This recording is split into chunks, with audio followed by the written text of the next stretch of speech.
Hey everyone, it's Sammy from Pushsquare, and I wanted to make a quick video this afternoon talking about a topic that's just broken in the news literally a few hours ago at the time of recording, and it's not technically PlayStation related, but I do think it's worth bringing it up and having a little conversation about it because it is quite interesting. And it is a new service called Xbox Game Pass. Now, if you don't know what the news is, basically this is a subscription service for the Xbox One and Windows 10. I think it's going to cost $9.99 in the US a month, and it basically gives you access to a rotating catalogue of what Microsoft's saying will be 100 games. Now, these won't all be Xbox One games. They're saying it's going to span Xbox 360 backwards compatibility and Xbox One games, and we don't know what that software is going to be.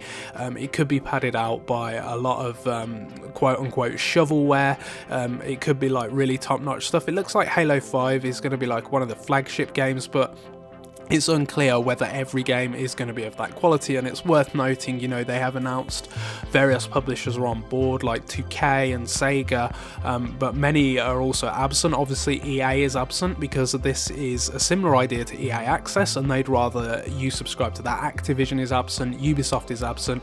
So I think one of the reasons why Sony didn't want EA Access on the PS4 in the first place is because it opened the door for the likes of Ubisoft, for the likes of Activision, and other big publishers to come up with their own subscription models. And what you don't really want is a console that has multiple membership tiers to it. It's interesting because Xbox One, Microsoft, in conjunction with this news, has announced that they're adding a new membership tab to the Xbox One, which is a little bit scary because how many publishers are going to start offering services like this? But anyway, I want to talk specifically about the Xbox Game Pass thing because it is an interesting idea.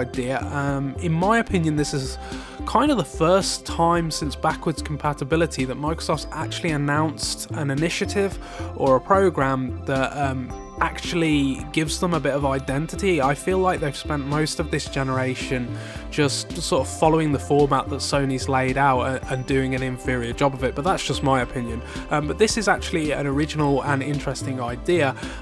Who's going to benefit from a kind of $10 monthly subscription that gives you access to a back catalogue of games? Well, I don't think it would appeal to someone like me. Obviously, I'm playing all of the new games as they release, and I'm in a privileged position where I get review codes and stuff like that, which, you know, I know many of you won't be in that situation.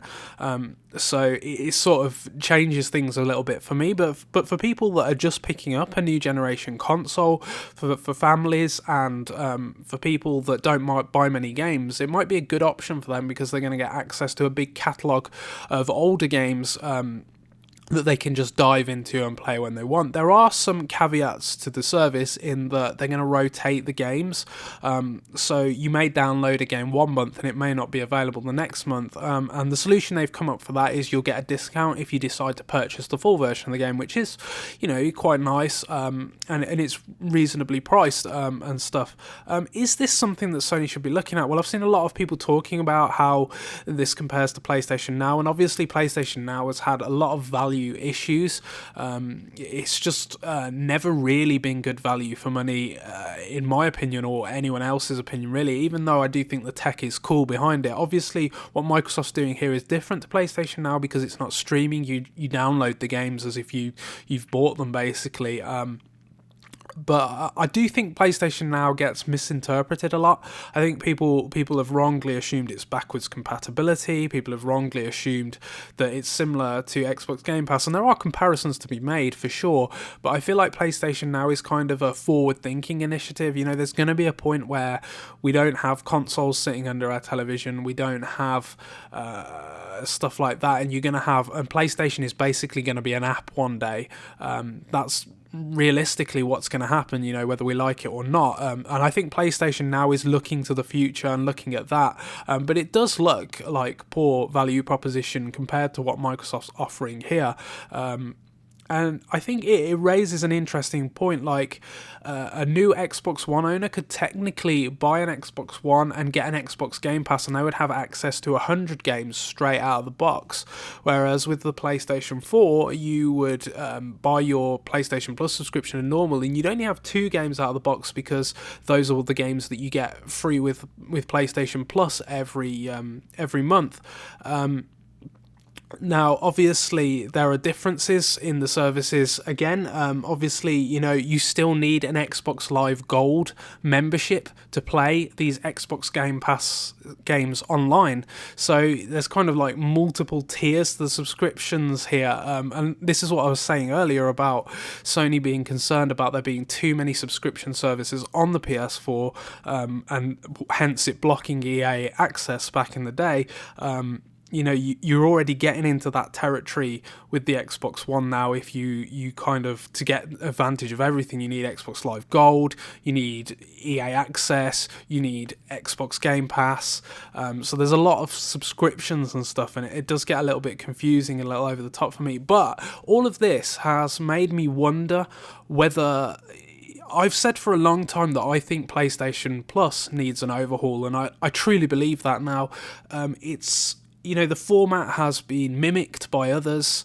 Arguably, in some cases, it's been bettered by others. And no one seems to be satisfied with it anymore. The games are never good enough. Sony could technically offer Grand Theft Auto 5 in March, and people would still be disappointed with that because they'd say they'd already owned it or whatever. So is this something that Sony should be looking to in terms of reviving and kind of refreshing PlayStation Plus? Because it does feel a bit old school now. The PS3 games get added to PlayStation Plus every month and no one cares really.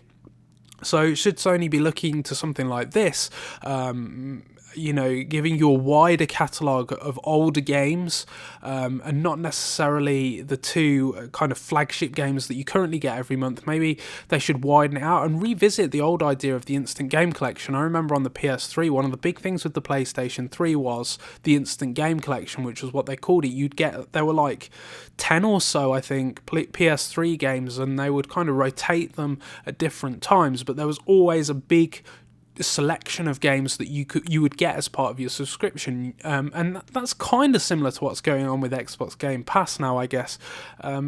It makes sense towards the tail of a generation, I think, when there's more content to pick from. You couldn't do this sort of thing at the start of the generation. And it's going to be interesting to see how much of Xbox Game Pass's library is padded by 360 games as opposed to Xbox One games. I would imagine the split is going to favour Xbox 360 a lot heavily, and that's something that Sony can't offer really, because it doesn't have backward compatibility on the PS3. I'm aware of the fact that I'm just mulling this over in my head. It's interesting news, isn't it? I'm not sure whether Sony could do something like this, because it just doesn't have the richness of the back catalogue with backwards compatibility that Microsoft does. So that's interesting that they've kind of got a leg up in that area.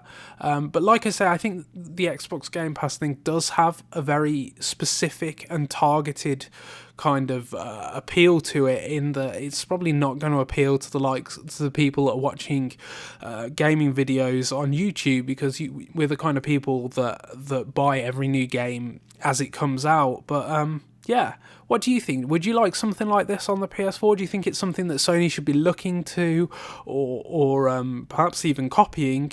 And how would it all work? Do you think that this Xbox Game Pass thing is going to be a big deal, or is it one of those things that seems like a big deal? I mean, we see it all the time, don't we? Something is announced and it seems like a big deal when they announce it, and then it kind of peters out. I mean, that particularly happens. Well, it happens with all companies, but we're talking about Xbox here, and I'm thinking of stuff like the power of the cloud and all of that sort of stuff, which just came to absolutely nothing in the end. So I wonder if this is going to be one of those things that seems major the day they announce it, and in 12 months everyone's forgotten about it. Anyway, let me know what you think in the comments section below. Sorry this video has been a bit rambly. I'm just kind of thinking about it all and processing it, because it is interesting news. Anyway, thank you so much for watching.